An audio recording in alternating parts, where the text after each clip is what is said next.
Have you ever heard of the 23-8 rule? If you were walking by a dealership today and followed the ideal car buying rules, putting that 20% down, financing a car for 3 years or 36 months or less, and a payment under 8% of your gross income, do you think you'd be in the majority for this? Or would you be a very extreme minority when it comes to buying a car? Because here's the truth that a lot of people don't want to hear. Most Americans do not know of this rule. They have never followed this rule. And for a lot of purchases, you cannot follow this rule at all. And this is probably one of the biggest places when it comes to bleeding money every single month is the car payment. And the reason why a lot of people are not doing as well as they should be is because of how astronomically expensive cars have become.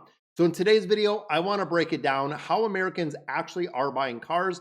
I've been in the financial industry for almost 20 years, and I have seen some crazy car payments and some crazy rates that have been coming out. How far are we from really this 23-8 rule, and why the system is really pushing us to make poor car buying decisions and how you can avoid it? When we start looking at individuals that are car poor, it's incredibly crazy to see when I look at payments that are $800, $1,000, $1,200, even $1,500 a month for a car. It is kind of crazy because I know the income, because I do loan applications, and of course, the approval ratings we see in these. So first of all, let's go ahead and level set. Looking at the 23-8 rule, this rule specifically says 20% of a car down or 3 years or less and a payment under that 8% of the gross income. This rule exists for one reason and one reason only. When it comes to cars, they go down in value. The depreciation on cars are incredible. They are a very, very high depreciating asset. And the debt that you're putting in these and the amount that we're buying these vehicles are really magnifying the loss that we're seeing with depreciation. If you pay it off faster, or if you do this, the interest you pay is going to be much lower. The risk you're taking with the vehicle is going to be much lower. In lifestyle pressure you feel, on paper, it's a very fantastic rule, thinking of the 23-8, but in real life, it is almost 100% completely ignored. And again, for me, I very rarely see anyone put anything down. Usually it is negative equity that's coming in a trade-in to buy the next overvalued car. So let's talk about the reality, guys. When we look at a down payment, the average down payment on a brand new car in the United States is $6,000. That seems pretty decent. They're putting some money down until you realize the average new car cost is about 42K. So $6,000, that's about 15% or less, not the 20% that is recommended. And of course, a majority of buyers are putting zero down on the car. Remember, when we look at that $6,000, that is the average in the United States. That means there are millions of borrowers, millions of people that are getting car loans that are putting down far less or putting down absolutely nothing at all. Then we get into the loan lengths. Now, for me, this is one of the biggest sticking points. And I know Dave Ramsey, a lot of other really financial advisors or financial counselors talk about the average car loan length in a loan today is 69 to 70 months. We are looking at nearly 6 years for an auto loan, which is kind of crazy.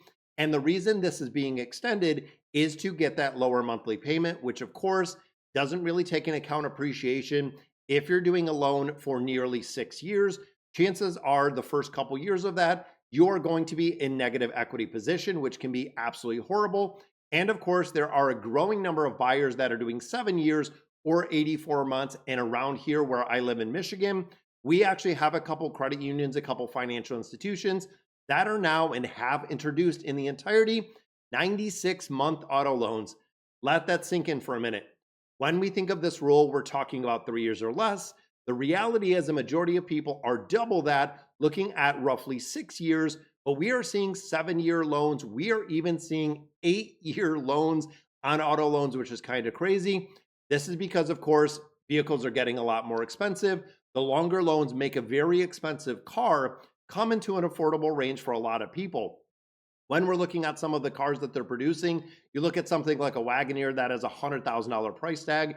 They continue to creep up every single year, which again, to get the average for a vehicle around $42,000, it's kind of incredible to think how much on that higher end vehicles really have to be. Now, of course, when we get into monthly payments, and this is where, again, it does kind of irk me a little bit because The more that you're putting in a monthly payment when it comes to a car, the less you have to pay off debt, the less you have to invest, the less you have for future you because of these monthly car payments. Average car payments right now in the United States are around $750 per month. Think about that. If you have a car payment at $750, you are not including gas, you are not including maintenance, you are not including insurance. There is a lot of things that are going to drive that payment to probably all inclusive, probably about $1,000 to $1,200 per month. And roughly 1 in 5 buyers are paying $1,000 or more for their payment every single month for something that is 100% guaranteed to go down in value when you start looking in depreciation. It is not really a wealth building system. We know that a vehicle, if you're buying it new off the lot, they are depreciating around 15 to 25% day one when you buy it. So think about that for a minute. You buy a $100,000 vehicle, you drive it off the lot, you just lost $15,000 to $25,000 in depreciation if you go ahead and do that. Then, of course, we look at the 8% income rule, and this is again super broken by default when we start thinking about this. It says if you make $80,000 a year, looking at 8% of your gross income, roughly $6,400 annually on that 80,000 income, that means your payment should be around $533.